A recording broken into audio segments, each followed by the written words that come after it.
Fokus negeri di bawah bayu, 7 hotel baru di Sabah bakal beroperasi tidak lama lagi untuk tampung peningkatan berterusan kedatangan pelancong. Laporannya bersama Rita Aloysius Malik di Kota Kinabalu. Silakan. Baik, Sahih. Hotel baru di Sabah bakal beroperasi tidak lama lagi dengan menyediakan tambahan 2,053 bilik penginapan bagi menampung peningkatan berterusan kedatangan pelancong ke negeri ini yang boleh mencapai 2.2 juta orang tahun ini. Ketua Menteri Datuk Seri Panglima Haji Haji Nur berkata terdapat 685 hotel sedia ada di Sabah terdiri bertaraf 5 bintang, hotel bajet atau rumah tumpangan dengan kapasiti 26,822 bilik. Datuk Haji menyatakan perkembangan itu memberi petanda baik kepada negeri ini dengan statistik menunjukkan Sabah terus menjadi destinasi yang dicari dalam kalangan pelancong. Katanya, Sabah merekodkan 1.4 juta ketibaan antarabangsa dan domestik dari Januari hingga Julai tahun ini dan berharap dapat mencapai sasaran 2.2 juta menjelang akhir tahun ini. Manakala purata kadar penginapan Hotel Sabah bagi 6 bulan lepas ialah 52%. Datuk Haji berucap dalam sambutan ulang tahun ke-40 Shangri-La Tanjung Aru Resort, Kota Kinabalu. Mengenai sambutan ini, Ketua Menteri menzahirkan penghargaan atas kebijaksanaan pihak pengurusan pusat peranginan berkenaan yang berjaya mengharungi saat sukar semasa pandemik COVID-19 termasuk mengekalkan 568 pekerjanya. Semua pekerja di sini, pegawai di sini, hampir 100% adalah daripada orang tempatan. Ini amat membanggakan kita. 40 tahun mereka beroperasi sebagai hotel resort yang terkenal di Kota Kinabalu. Syabas dan tahniah. Program pendidikan dan latihan teknikal dan vokasional TVET relevan dalam usaha Sabah untuk terus memajukan sektor ekonominya yang bertunjangkan Pelan Pembangunan Hala 7 Sabah Maju Jaya SMJ. Ini kerana ia mampu mempersiapkan graduan dengan tenaga kerja mahir dan mengurangkan kebergantungan kepada pekerja asing. Menurut Ketua Menteri Datuk Seri Panglima Haji Nur, Sabah mahu memajukan sektor pembuatan atau perkilangan sejajar dengan usaha kerajaan yang menggariskan pelbagai inisiatif dalam memastikan pertumbuhan ekonomi dapat dipertingkat. Katanya dengan menyelaraskan program TVET mengikut keperluan industri, ia dapat memastikan graduan mengisi kekosongan jawatan yang ditawarkan malah mewujudkan peluang pekerjaan melalui pemupukan budaya inovasi. Beliau berucap merasmikan Sabah TVET Symposium 2023 di Kota Kinabalu. Teks ucapannya dibacakan Pembantu Menteri kepada Ketua Menteri Datuk Nizam Abu Bakar Titingan. Menurut Datuk Haji, ibu bapa juga perlu sentiasa berfikiran terbuka dan tidak menganggap pendidikan TVET sebagai pilihan ketiga atau keempat. Sebaliknya, perlu menyedari bahawa TVET adalah sangat penting dalam era revolusi industri 4.0. Keharmonian yang terbina dalam hubungan masyarakat pelbagai budaya, bangsa dan agama di negeri ini perlu sentiasa dipertahankan.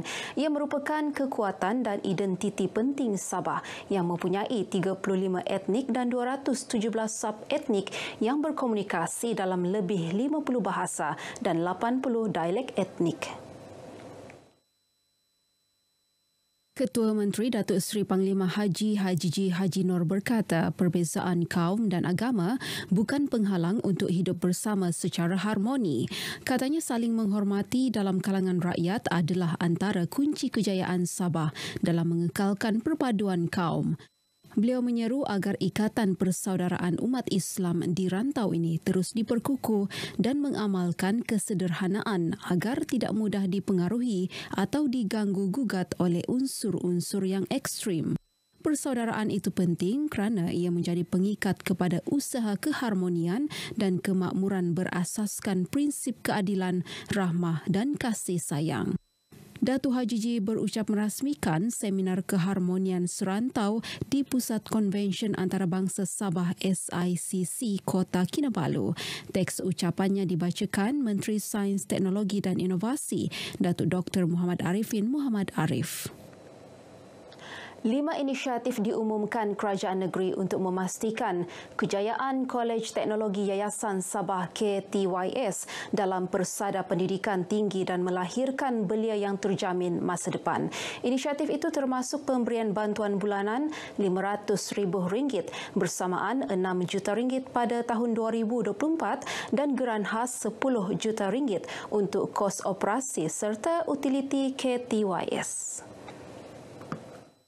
Ketua Menteri Datuk Seri Panglima Haji Nur memberitahu inisiatif lain ialah peruntukan khas RM3 juta setahun untuk pelaksanaan kursus jangka pendek sesuai dengan keperluan kerajaan negeri, bonus tahunan kepada kaki tangan serta pembinaan sebuah dewan serbaguna di kampus induk KTYS dengan kos RM450,000.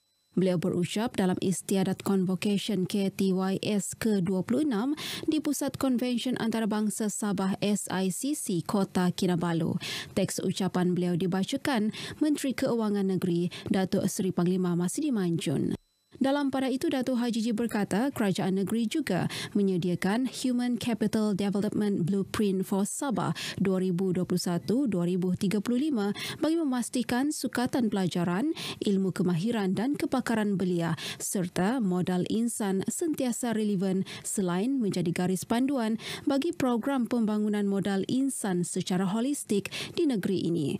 Beliau yakin dengan bantuan dan peruntukan yang diberikan akan memudahkan graduan mendapatkan pendidikan formal dan kemahiran serta melahirkan tenaga mahir yang boleh menyumbang semula kepada Sabah sekaligus mengurangkan kebergantungan tenaga kerja luar. Perancangan spatial penting dalam mencorakkan pembangunan, kegunaan dan pemeliharaan tanah di negara ini. Timbalan Ketua Menteri Datuk Seri Panglima Dr. Joakim Gunsalam berkata, di Sabah perancangan spatial terkandung dalam rancangan struktur dan diimplementasikan dalam skim perancangan pelan daerah dan pelan tempatan di bawah Ordinan Perancangan Bandar dan Desa. Jelas Datuk Dr. Joakim, kedua-dua dokumen perancangan itu merupakan dokumen statutori perancangan yang menjadi panduan kepada perancangan dan pembangunan guna tanah di peringkat negeri dan daerah.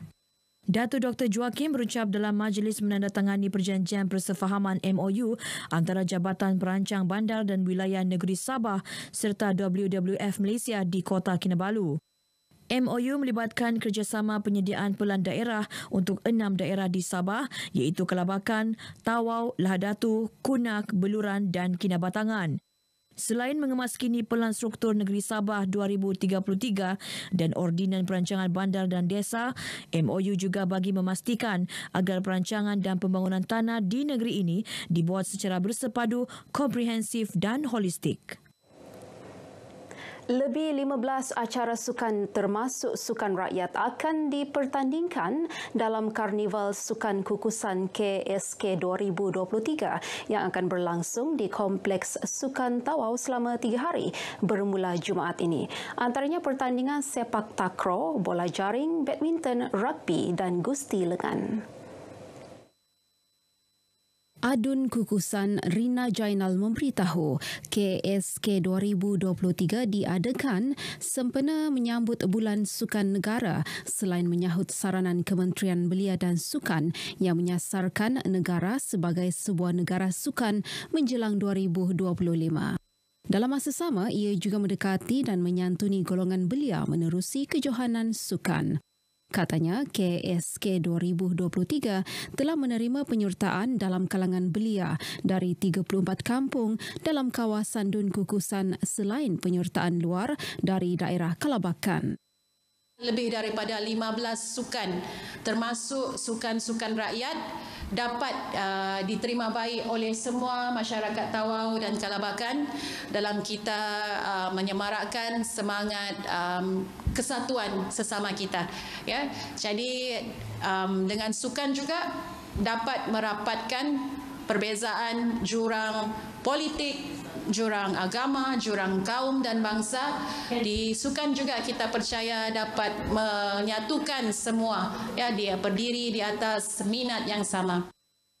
Sempena karnival ini turut diadakan beberapa program kerohanian seperti ceramah, agama dan aktiviti pameran dan jualan.